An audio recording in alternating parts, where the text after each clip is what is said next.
The Game of Life and How to Play It by Florence Scovel Shinn, Chapter 2, The Law of Prosperity. Yea, the Almighty shall be thy defense, and thou shalt have plenty of silver. One of the greatest messages given to the race through the Scriptures is that God is man's supply, and that man can release, through his spoken word, all that belongs to him by divine right. He must, however, have perfect faith in his spoken word. Isaiah said, "My word shall not return unto me void, but shall accomplish that whereunto it is sent." We know now that words and thoughts are a tremendous vibratory force, ever molding man's body and affairs. A woman came to me in great distress and said she was to be sued on the 15th of the month for $3,000. She knew no way of getting the money and was in despair. I told her that God was her supply, and that there is a supply for every demand. So I spoke the word. I gave thanks that the woman would receive $3,000 at the right time in the right way. I told her she must have perfect faith and act her perfect faith.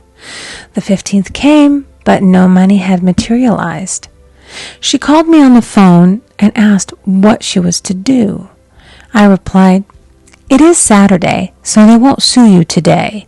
Your part is to act rich, thereby showing perfect faith that you will receive it by Monday." She asked me to lunch with her to keep her courage.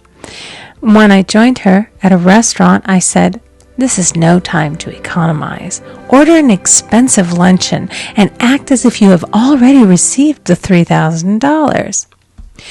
All things whatsoever ye ask in prayer, believing ye shall receive." You must act as if you had already received.